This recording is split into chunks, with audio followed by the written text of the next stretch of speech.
नमस्कार। आज मैं आपको श्री कृष्ण के परम मित्र सुदामा की कहानी सुनाऊंगा। यह कहानी श्रीमद् भागवत पुराण के उत्तरार्ध से आती है, जो हमें बताती है कि भौतिक सुखों के बीच रहकर भी आध्यात्मिक कैसे रहा जा सकता है। सुदामा और श्री कृष्ण को बिछड़े वर्षों हो चुके थे। जब से उन्होंने अपने गुरु का आश्रम छोड़ा था, तब से उन दोनों की कोई मुलाकात नहीं हुई थी। कृष्ण द्वारकाधीश हो चुके थे, परंतु सुदामा, वह एक अत्यंत विद्वान लेकिन घोर दरिद्र ब्राह्मण थे। उनके घर में कई बार कई दिनों तक चूल्हा नहीं जलता था।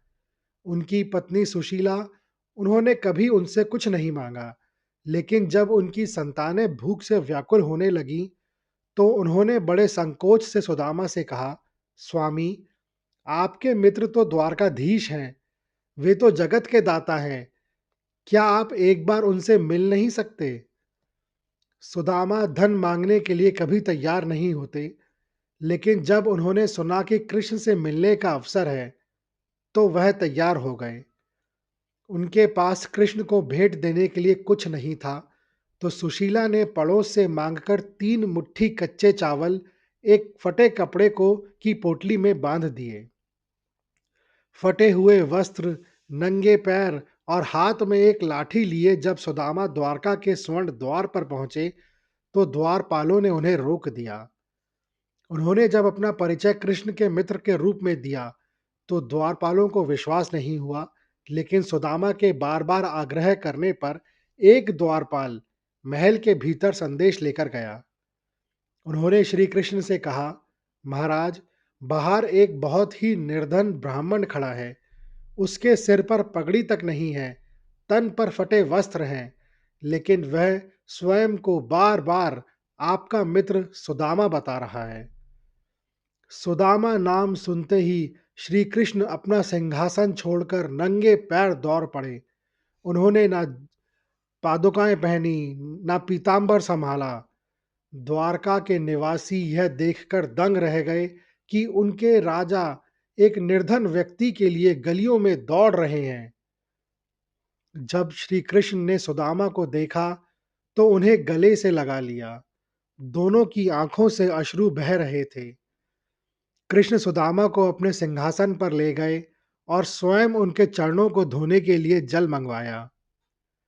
लेकिन कहा जाता है कि सुदामा के पैरों की विदीर्ण दशा, कांटे और घाव देखकर कृष्ण इतने द्रवित हुए कि पानी परात को हाथ छुओ नहीं, नैनन के जल सो पंग धोए।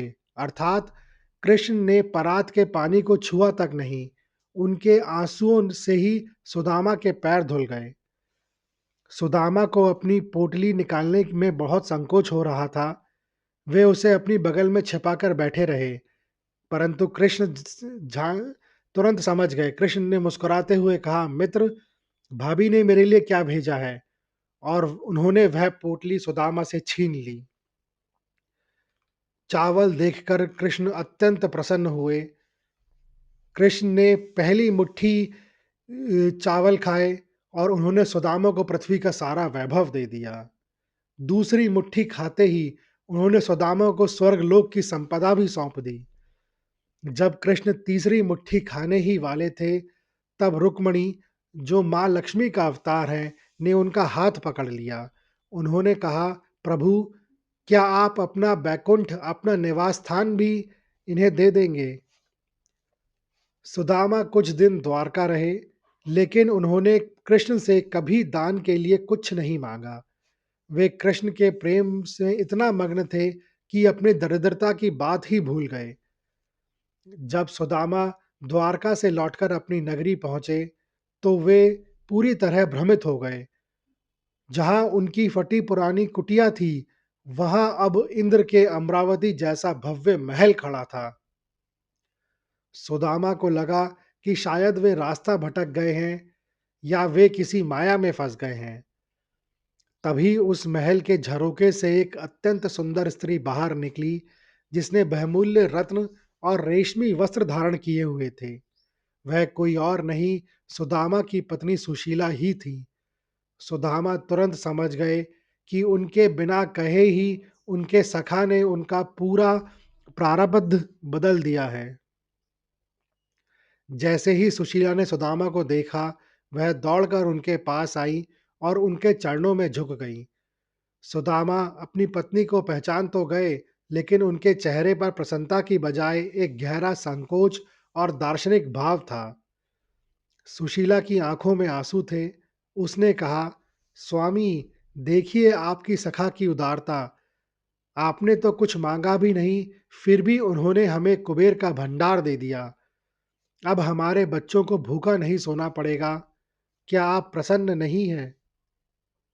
सुदामा ने अपनी पत्नी की ओर बड़ी शांत दृष्टि से देखा और कहा, सुशीला, मैं प्रसन्न हूं कि हमारे बच्चों का कष्ट मिट गया, लेकिन मेरे मन में एक भय है। जब हम निर्धन थे, तब हमारे पास केवल कृष्ण का नाम था। भूख लगती थी तो हम कृष्ण को पुकारते थे, दुख आता था तो हम कृष्ण की शरण लेते थे। उन्होंने महल की ओर इशारा करते हुए आगे कहा, आज यह वैभव हमारे द्वार पर खड़ा है। कहीं इन सुख सुविधाओं के कारण हम उस माधव को ना भूल जाएं, जिसने हमें यह सब दिया है। क्या ये महल हमें वही शांति देगा जो उस टूटी कुटिया में हरि भजन करते समय मिलती थी? कुछ दिन बीत गए। एक सुबह सुदामा अपने नित्य कर्म के लिए महल के पास स्थित एक दिव्य सरोवर में स्नान करने गए। सुदामा ने जैसे ही जल में पहली डुबकी लगाई, उनके साथ एक अद्भुत घटना घटी। जल के भीतर जाते ही उन्हें अपना वर्तमान जीवन भूल गया। उन्हें लगा कि वे एक पराक्रमी राजा हैं और एक विशाल साम्राज्य का संचालन कर रहे हैं। उस मायावी संसार में सुदामा ने वर्षों व्यतीत किए। उन्होंने विवाह किया, उनके कई पुत्र और पुत्रियां हुई। वे राजकाज के मोह में ऐसे फंसे कि उन्हें कृष्ण का नाम तक याद नहीं रहा। वे कभी अपने संतानों की सफलता पर हर्षित होते, तो कभी शत्रुओं के भय से चिंतित। समय बीतता गया और राजा के रूप में सुदामा वृद्ध हो गए। एक दिन उनके राज्य पर भीषण अकाल पड़ा और पड़ोसी राजा ने आक्रमण कर दिया। युद्ध में उनके सभी पुत्र मारे गए और उनकी पत्नी ने भी दुख से प्राण त्याग दिए। सुदामा अकेले रह गए, फूट फूट कर रोने लगे और विलाप करते हुए उन्होंने जलाशय में छलांग लगा दी। जैसे ही उन्होंने जल में गोता लगाया, उनकी चेतना वापस लौटी। उन्होंने झटके से अपनी आंखें खोली और पाया कि वे तो उसी सरोवर में खड़े हैं जहां वे कुछ क्षण पहले स्नान करने आए थे। ना कोई युद्ध था, ना कोई परिवार और ना ही कोई बुढ़ापा। सामने किनारे पर भगवान श्री कृष्ण खड़े मंद मंद मुस्कुरा रहे थे। सुदामा हक्के बक्के रह गए। उनकी आंखों में अभी भी उन मायावी आंसुओं की नमी थी। कृष्ण ने सुदामा का हाथ पकड़कर उन्हें बाहर निकाला और पूछा, मित्र, तुम जल के भीतर इतने व्याकुल क्यों थे? किसे पुकार रहे थे? सुदामा ने कांपते हुए स्वर से कृष्ण से पूछा कि उन्होंने यह माया क्यों दिखाई। श्री कृष्ण ने उन्हें एकांत में बिठाकर जीवन के 3 गूढ़ रहस्यों के बारे में बताया। भगवान कृष्ण ने उन्हें जो गुप्त ज्ञान दिया, उसे आध्यात्मिक शरणागति का सार माना जाता है। कृष्ण ने कहा, मित्र सुदामा, तुम महल को देखकर डर रहे थे कि यह तुम्हें बदल देगा। तुमने सरोवर में जो देखा, वह केवल स्वप्न नहीं था, वह अहंकार की परछाई थी।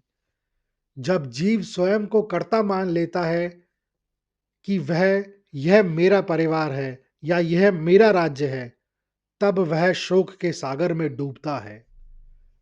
कृष्ण ने समझाया कि सुदामा को महल का आनंद लेना चाहिए, लेकिन इस भाव के साथ कि यह सब भगवान का है, मैं तो केवल इसका रक्षक हूं। तब हम स्वयं को मालिक समझना छोड़ देते हैं और संपत्ति हमें बांध नहीं पाती। सुदामा के मन में प्रश्न था कि यदि सब माया ही है, तो कर्म करने का क्या अर्थ? कृष्ण ने उन्हें समझाया कि जो सुख सुविधाएं सुदामा को मिली, वो उनके पूर्व जन्मों और भक्ति का फल थी।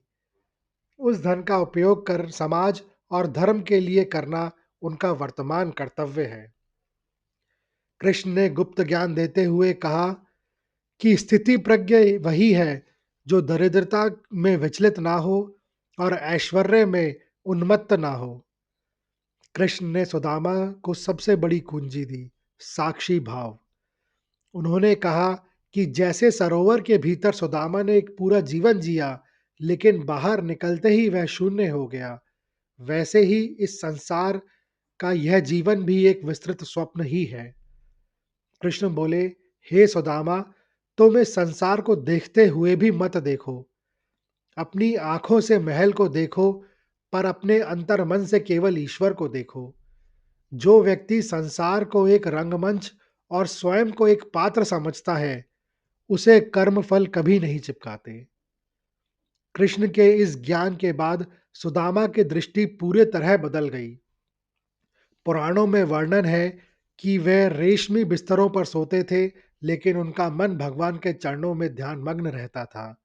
वे उत्तम भोजन करते थे, लेकिन उसे कृष्ण का प्रसाद मानकर ग्रहण करते थे। वे अपनी समाज के प्रति सभी कर्तव्य को निभाते, लेकिन उनके मन में कभी यह नहीं आया कि मैं सुदामा इस महल का स्वामी हूँ।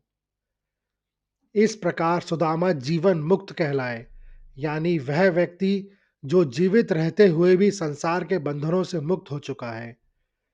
कृष्ण ने इस कथा के माध्यम से यह संदेश दिया कि भक्ति के लिए निर्धन होना अनिवार्य नहीं है, बल्कि अनासक्त होना अनिवार्य है। यह कहानी सुनने के लिए धन्यवाद। अगर आपको यह कहानी अच्छी लगी हो, तो कृपया इस वीडियो को ज़्यादा से ज़्यादा लोगों के साथ शेयर करें, लाइक करें व चैनल को सब्सक्राइब करें। कमेंट्स बॉक्स में लिखें, जय श्री कृष्ण।